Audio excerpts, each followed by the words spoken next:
Assalamualaikum warahmatullahi wabarakatuh. Sahabat Hikmah, beginilah nasib para pengrajin anyaman dari bambu.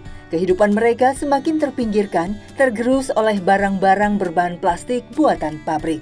Ya, seperti halnya pasangan berusia 73 tahun ini, bernama Nenek Kasih dan Kakek Paino. Mereka masih produktif walau tergolong lansia. Nenek Kasih sudah mulai menganyam kerajinan dari bambu ini sejak 30 tahun yang lalu. Ilmu membuat anyaman tompo ia dapatkan dari ibunya sendiri. Tompo adalah perabotan rumah tangga yang digunakan sebagai tempat beras, nasi, atau bahan-bahan makanan di dapur. Napa niku nggih usahalah. Kayak ngopeni anak putu 5, batih kula terus 7. Nenek Kasih terpaksa menggeluti anyaman dari bambu untuk menanggung biaya hidup anak perempuan beserta 4 cucunya. Dulunya sang anak memiliki seorang suami, namun miris ia bersama anak-anaknya ditinggalkan merantau selama 9 bulan lamanya tanpa diberi nafkah sedikit pun. Subhanallah. Keempat cucunya semuanya masih kecil, yang paling besar duduk di bangku kelas 4 SD. Tak jarang nenek memutar otak mencari uang untuk sekedar jajan dan kebutuhan sekolah mereka. Kula niku nggih keronto-ronto nangis. Kok kebangetan ora ndek dhuwit sing didol apa. Ngoten nggih nate. Gek neng pasar dodol ra mesti payu, soalé mboten enten tiyang to. Gek beras entek.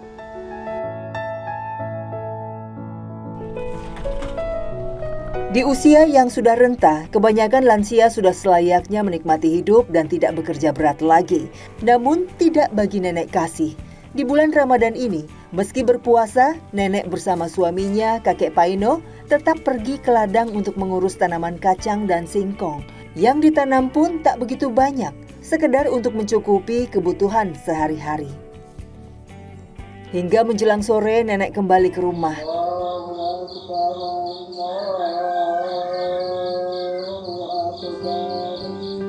Seusai berbuka puasa dan melaksanakan sholat maghrib, nenek pun membuat anyaman tompo hingga larut malam. Jika malam ia tidak membuat tompo, maka pagi hari tak ada tompo yang bisa dijual keesokan harinya. Kula lek dalu mboten tilem-tilemnya namung kedap. Nganam tompo, awan teng ladang. Karena tenaga sudah tak sekuat saat muda dulu, nenek dan kakek hanya mampu menghasilkan 2 buah tompo dalam 1 hari. Meskipun lelah, tetap dijalaninya. Tetap aja kerja, itu. Kalau nggak kerja, siapa yang mau ngasih? Harga tompo yang dijual Nenek Kasih bervariasi, tergantung ukuran besar dan kecilnya. Tompo yang berukuran paling kecil dihargai Rp5.000, sedangkan ukuran yang besar dihargai hanya Rp15.000. Harga yang tergolong sangat murah jika dilihat dari proses pembuatannya yang sungguh tak sebanding. Sakjane nggih kurang. Untuk membuat tompo, tentunya Nenek Kasih membutuhkan bahan baku bambu dan ia membelinya dari tetangga yang memiliki kebun. Peralatan yang dipakai untuk membuat tompo juga sangat sederhana, seperti pisau untuk menyeset bambu sampai tipis dan parang untuk menebang bambu.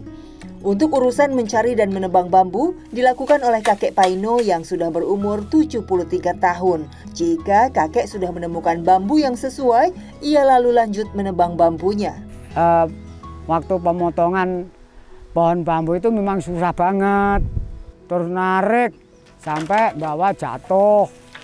Terus ini masalah membawa bambunya juga berat itu. Bulunya bambu itu ngenain kulit, gatel banget itu. Namun kesulitan itu tak menjadikan Kakek Paino menyerah. Justru menjadi cambuk agar bisa memotivasi dirinya.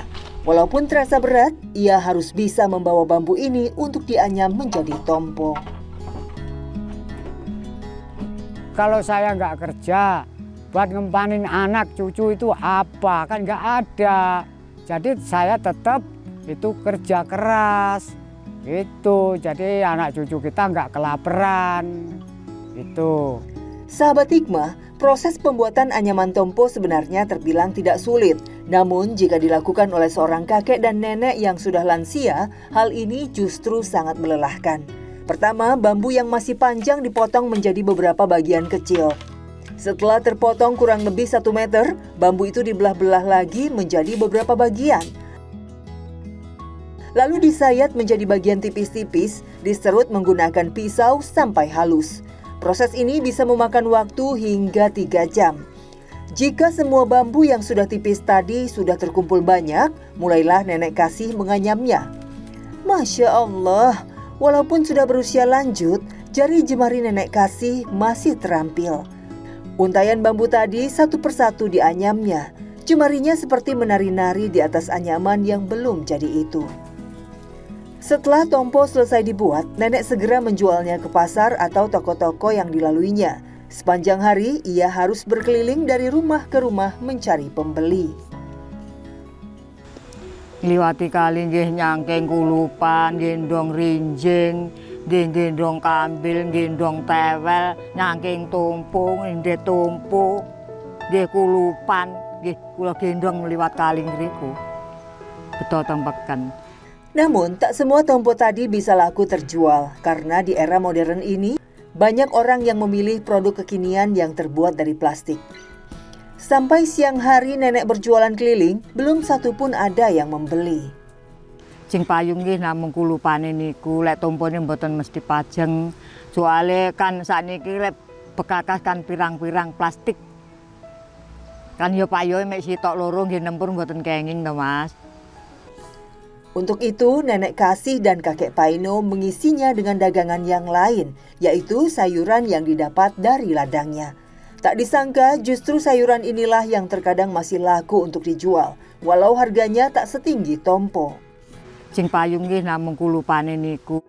Lek sayuran 1.000 saiket. Lek tompo 4.000, 5.000, 7.000, 10, 15.000 ngoten lek tompo. Ya, dari hasil berladang inilah yang bisa menutup kekurangan jika anyaman tompo tidak ada yang laku. Kakek Paino memanfaatkan lahan seadanya untuk ditanami singkong dan kacang. Walau tak setiap hari bisa dipanen, minimal ada yang diharapkan dari hasil ladang. Namun cerita kakek dan nenek ini tak selamanya indah. Pernah hasil ladang yang sudah mau dipanen hanyut terkena banjir. Rasa saya itu susah banget. Itu susah banget. Nah, nanam-nanam juga susah. Terus punya tanah itu longsor kena banjir. Itu tanaman saya itu banyak yang hilang. Habis sudah harapan nenek Kasih dan kakek Paino untuk mendapatkan uang dari sayuran yang mereka tanam. Semuanya ludes terbawa banjir. Tak ada uang untuk membeli makanan, kakek dan nenek pun sempat beberapa bulan hanya mengkonsumsi buah kelapa setiap harinya. Masya Allah.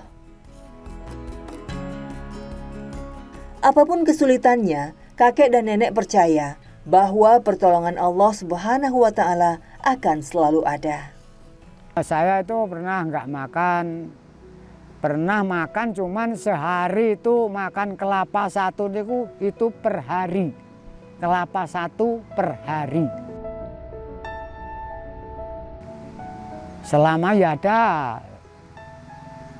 itu setengah bulan. Tak hanya urusan duniawi saja, di bulan Ramadan yang penuh kemuliaan ini, nenek Kasih dan kakek Paino semakin mendekatkan diri kepada Allah Ta'ala.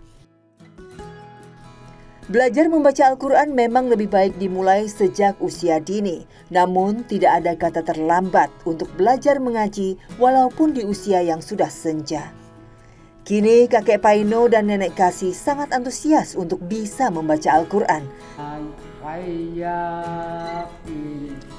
Tiap malam mereka belajar mengaji kepada seorang ustadz.